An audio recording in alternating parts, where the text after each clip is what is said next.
Well, good morning. Good morning. Good to be with you here on a Monday. Glad to say we had a nice Easter weekend. I hope yours was nice as well.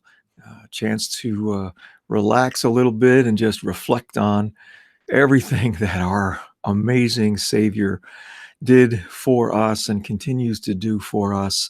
I'm telling you, it is, when you really start to ponder the details of this story, it's almost like you can't make this stuff up. It's just it's so beyond, that the God who created everything would be willing to lower himself, to our level and go through all of that so that we could know him. Oh my gosh. Simply amazing. But it's great to be with you. I do hope you had a great weekend and that your Monday is starting off well. I know it's Monday, but come on, right? We got to start moving into this adventure mindset where it's like, okay, so what's going to happen today that I get to be a part of, right? My goodness. So let's say good morning.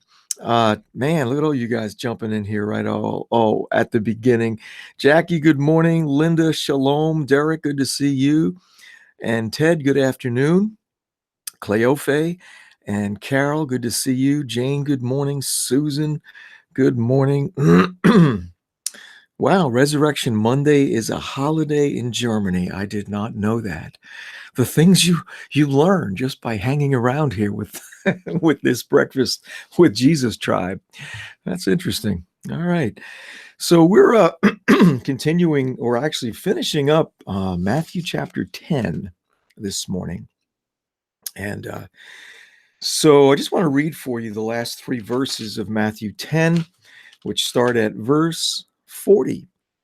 Jesus says, "He who receives you receives me, and he who receives me receives him who sent me. He who receives a prophet in the name of a prophet shall receive a prophet's reward. And he who receives a righteous man in the name of a righteous man shall receive a righteous man's reward.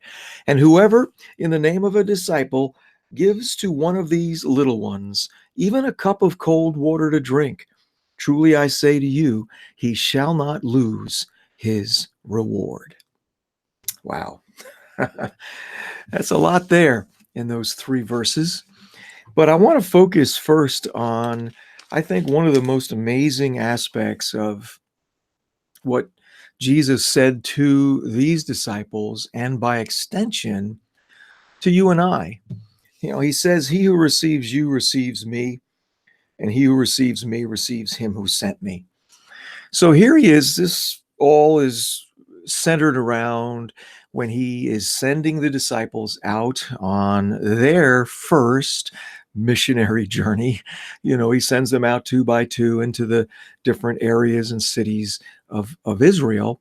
And, this chapter details the rather extensive instructions that he gives to them and explanation concerning what they should expect, what it could potentially look like for them as they engage or embark on this journey. And so, as he's finishing up this, he makes this remarkable statement to them. He says, "He who receives you receives me." Think about that for a moment. He who receives you receives me. Folks, that in modern day terminology is what is known as power of attorney. Okay. I don't know if you've ever had occasion to get involved in something where you either needed to give someone power of attorney or were given power of attorney by someone else. But for me, it's one of the closest ways that I know to help explain what Jesus here is actually saying to us.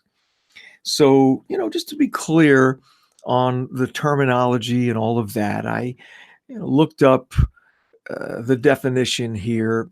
And while I don't think that Wikipedia is always the best source, all right, for many reasons, uh, what is written here about power of attorney is applicable and accurate. So let me read this to you. Power of attorney is a written authorization to represent or act on another's behalf in private affairs, business, or some other legal matter. So let me say that again. Power of attorney is a written authorization to represent or act on another's behalf in private matters, business, or some other legal matter. And so you have the principal, the grantor. That's the person who is giving you this power to act on their behalf to represent them. And then you've got the agent, who is the recipient of that power of attorney. And so, what it does for you when you're granted this power of attorney is you can sign contracts, legal documents of some sort, or enter into negotiations. And the person who's dealing with you under that power of attorney is actually dealing with the person who empowered you. So, in the eyes of the law, you become the person who authorized you to act on their behalf. The law literally looks at you as that person. It's not you, it's them. Okay. And this is how power of attorney is structured in here in this worldly sphere. Okay. And so when Jesus says, "He who receives you receives me," he's saying the exact same thing. Now, when it was initially spoken, when he initially said this to the 12, it was a verbal power of attorney. And, verbal powers of attorney are obviously not as durable because you've got to have some serious witnesses there.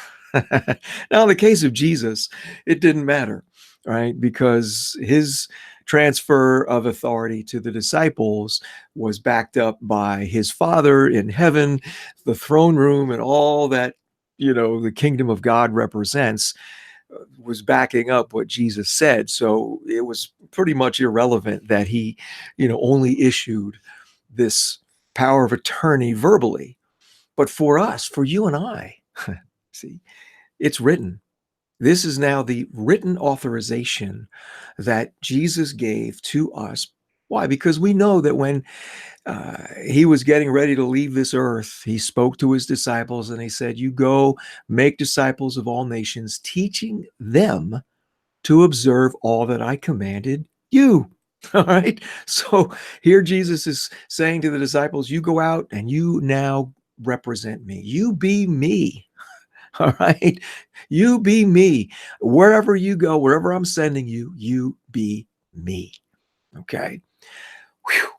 I mean, this is the focus of our transformation process that the Lord, has highlighted for us for this particular time frame that we're in. He is saying with great purpose and intentionality, "I am, for all who have ears to hear, I am offering you an accelerated development season where if you will look and get a vision of what it will look like, what it could look like for you to be Jesus to the world around you. Begin to conceptualize in your mind, in your thinking, in your imagination, what it will look like when you are able, with complete confidence, to step out into the world representing Christ and being Jesus to the world around you. This is what we're talking about right here.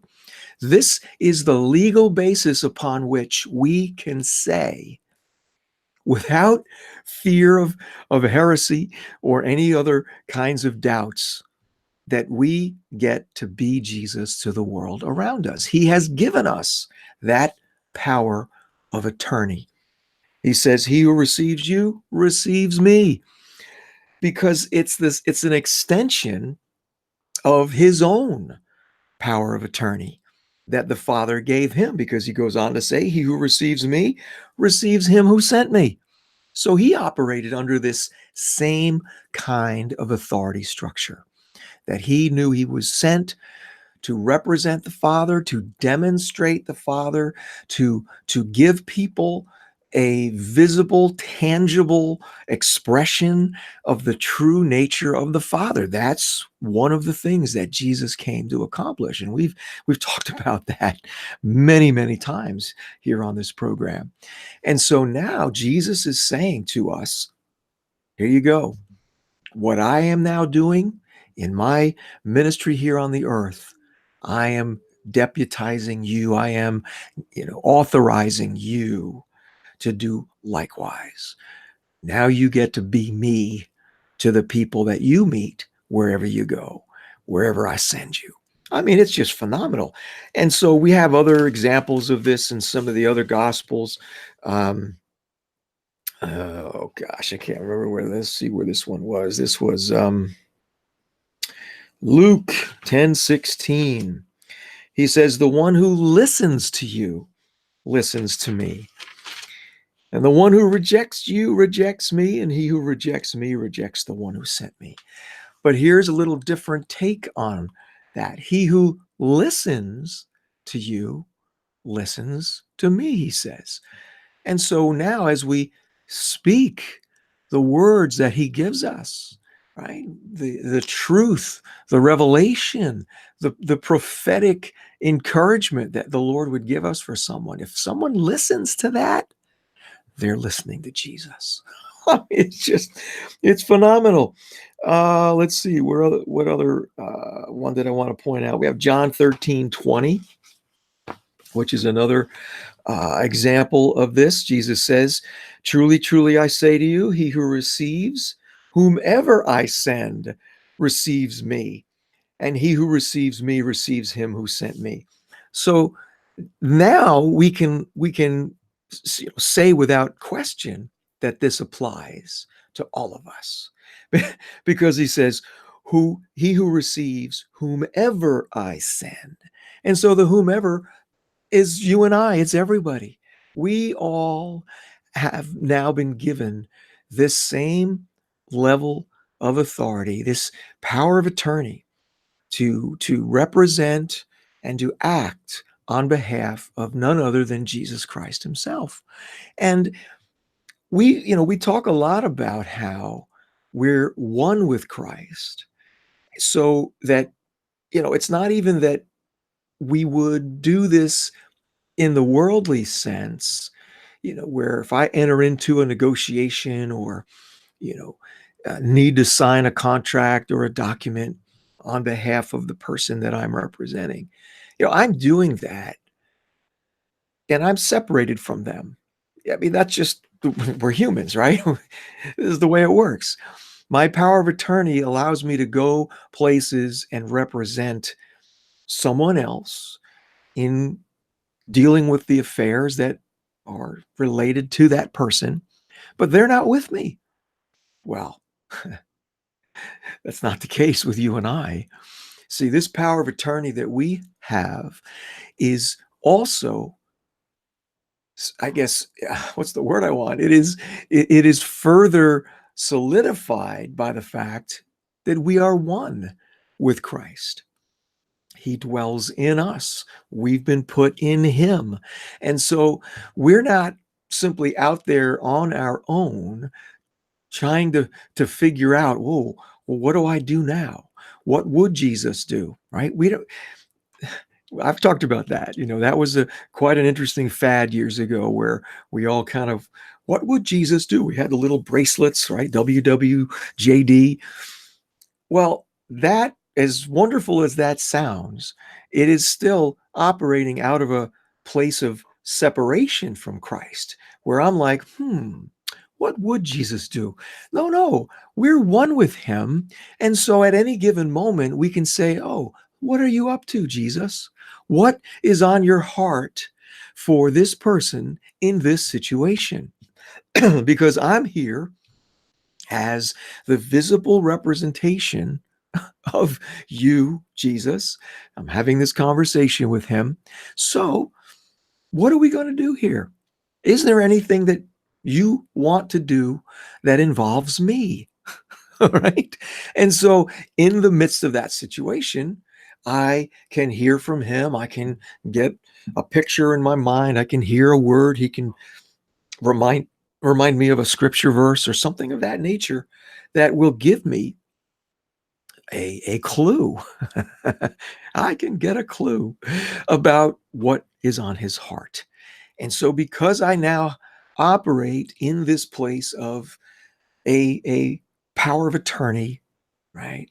I'm an agent of Christ, basically. That's the legal term. I am his agent to carry out what he desires, to represent him, right? Because that's who I am. Well, I get to do that. I get to say what he wants said. I get to do what he wants done. And this, I'm telling you, if you start to get a handle on this idea and really press into it for yourself and realize, oh man, the confidence that we can, that we can attain to in our dealings with people, I mean, it just goes through the roof because we're not just not out there by myself, hoping and praying that I get this right. No, we're never in that situation. It might feel that way. You might feel like, oh my gosh, I feel all alone. Well, okay. Feelings come, then feelings go. The feelings aren't reality most times. Feelings are just our reaction to circumstance. The truth is what he says. And he says we represent him at all times and get to act on his behalf as him in these varied situations that we come up against. And he tells us that there's great reward in this. We serve a father who loves to reward us. The writer of Hebrews brings this out in chapter 11. He says that he who comes to God must believe that he is, and that he is a rewarder of those who diligently seek him. He's a reward. He loves to reward us as his kids. He's a good father, you know. And we don't do things because of the reward. We just do things because it's the right thing to do. It's because of who we are. And yeah, because it pleases him. We want to be pleasing to him. But he says, well, here, look what I got for you because of that. And so, Jesus goes on to talk about this whole issue of reward. He says, look, and the references here are to ideas that were well known in Jewish culture. That if you receive a prophet, well, you're going to get the reward that goes along with the the gift that that prophet carries. Because a prophet speaks the word of the Lord, the prophet brings something from the presence of God. And if you believe that that person is a true prophet, speaking the words of God, well, you're going to get the benefit of that. There'll be a reward to you because you receive that person as a spokesperson from God, right?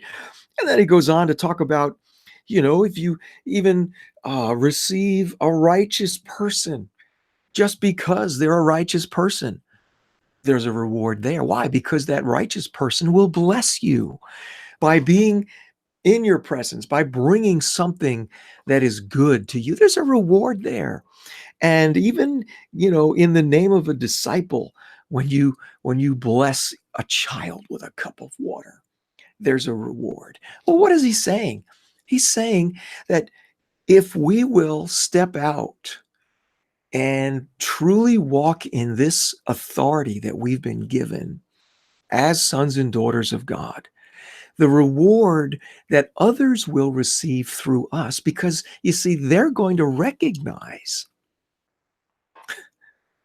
the, the moment the Spirit of God hits them, the moment they encounter the presence of God through us, their perspective on who we are is going to shift, and they're going to recognize, oh, wow, there's something here. I don't quite understand it. I don't quite understand it yet, but I know there's something powerful here. And it's that we're representing Christ. We're being Jesus. And so they're going to be rewarded.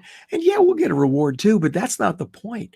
He's using these examples to illustrate how when we go forth like this, people are going to receive the reward of the Father through us, because they're going to get touched by him through us. They will receive the absolute blessing of the Lord through us, because now we're dealing with them in the way we're supposed to, by bringing a real and tangible release of the presence of God, of the power of God, of everything that Jesus is, because we have that. He's in us, right? We are fully stocked and equipped with all the nature and the qualities and the capabilities of Jesus in us. And all of that, we get to release that. We get to be that for people that need to know that he's real, and that he loves them, and that he wants nothing but the best for them. All right? So, how about we all start to move in the power of attorney that Jesus gave us? He who receives you and me receives him. Whew. I mean, this is some powerful stuff. It really is. And I hope you're encouraged. I hope this is lifting you to a whole nother level in your understanding of who you are and what you get to do. Just amazing. All right, let me say good morning to the rest of you awesome breakfast clubbers. Um, let's see. Bernadette, good morning. Vicky and Maria, good to see you. Good morning, Donna. Ruth, good morning. Allison, and oh, there's another Donna. Good morning. And Christina. Christina, how are you? It's been a while. Good to see you guys. Thank you all. I really do appreciate your spending this time with me as we delve into the life that we have with Jesus. Thank you so much to those of you that share this video with your friends. I really appreciate that so very much. And again, feel free to reach out. I'd love to hear from you by email or Facebook private message. Hey, we've got our prophetic retreat coming up this coming weekend, Friday night and Saturday. I'll have a link for you tomorrow where you can actually get online and buy some tickets. If you're adventurous, go on eventbrite.com and search for prophetic retreat, and you'll find it. So if you are in the area, in the tri-state area, and you'd like to come and hang out with us Friday night and Saturday this coming weekend, it's going to be a lot of fun. So, hey, have an awesome day. And you know what to do. Get out there and you be Jesus to somebody who needs to feel him and know that he's real. We'll see you tomorrow. Be blessed.